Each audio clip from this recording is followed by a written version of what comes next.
வணக்கம், நான் உங்கள் Anandhi. Welcome to Anandhi colourful world. நான் இன்றைக்கி செய்ய போகக்கூடிய ரெசிபி பருப்பு வடை. மொறுன்னு பருப்பு வடை வரதுக்கு நான் சொல்லக்கூடிய 2-3 டிப்ஸை ஃபாலோ பண்ணாலே போதுங்க, நல்லா கிறிஸ்பியாக வந்துடுங்க. இந்த ரெசிபியை பார்க்குறதுக்கு முன்னாடி எங்கள் சேனலை சப்ஸ்கிரைப் பண்ணாதவங்க சப்ஸ்கிரைப் பண்ணிடுங்க. மறக்காமல் பெல் ஐக்கானையும் ப்ரெஸ் பண்ணிடுங்க. பருப்பு வடை செய்கிறதுக்கு முதல்ல பருப்பை ஊற வச்சு எடுத்துடலாம். அதுக்கு ஒரு பவுலில் 1 கப் வடைப்பருப்பு எடுத்துக்கிட்டு தேவையான அளவு தண்ணி சேர்த்து 2 அல்லது 3 மணி நேரத்துக்கு நல்லா ஊற வச்சு எடுத்துருங்க. பருப்பு நல்லா ஊறினதுக்கப்புறமா நல்லா வடிகட்டி எடுத்துருங்க. பருப்பில் தண்ணி சுத்தமாக இருக்கக்கூடாது. பருப்பில் தண்ணி நல்லா வடிஞ்சதுக்கப்புறமா இந்த மாதிரி மிக்ஸி ஜாரில் மாற்றிட்டு நல்லா கொரன்னு அரைச்சி எடுத்துருங்க. பருப்பு நல்லா நைஸாக அரையக்கூடாது, இந்த மாதிரி இருக்கணும். அரைச்ச பருப்பை ஒரு பவுலில் மாற்றிடலாம். ஊற வச்சுருந்த வடைப்பருப்பை அரைக்கிறதுக்கு முன்னாடி 1 கை அளவு மாற்றி வச்சுருந்தேன், அதை இப்போ சேர்த்துடலாம்.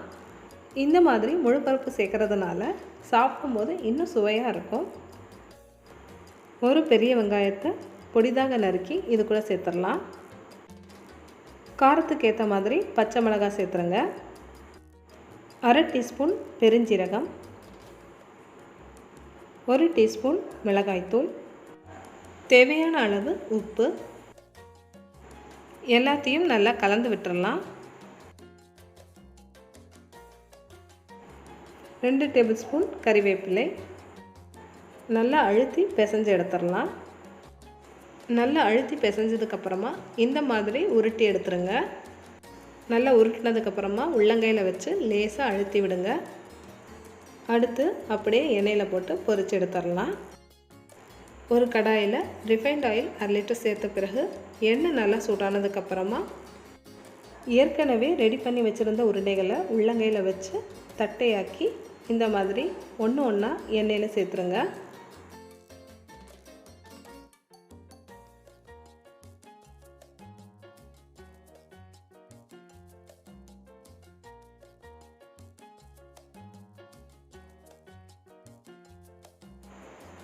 ஒவ்வொரு வடையையும் திருப்பி விட்டுடலாம். 2 பக்கமும் நல்லா பொன்னிறமாக வந்ததுக்கப்புறமா வடைகளை எடுத்துடலாம்.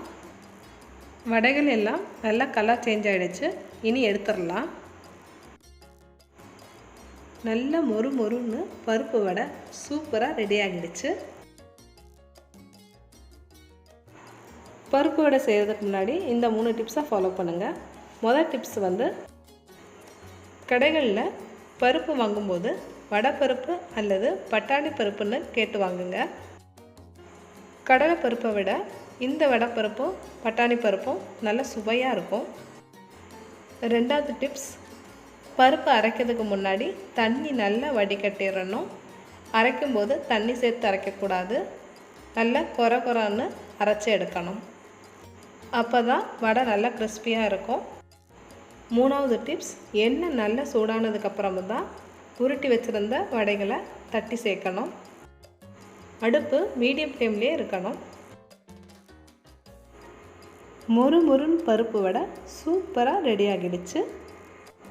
உங்களுக்கு இந்த வீடியோ பிடிச்சிருந்ததுன்னா வீடியோவை லைக் பண்ணுங்கள், ஷேர் பண்ணுங்கள், சப்ஸ்கிரைப் பண்ணுங்கள். மறக்காமல் பெல் ஐக்கானையும் ப்ரெஸ் பண்ணுங்கள்.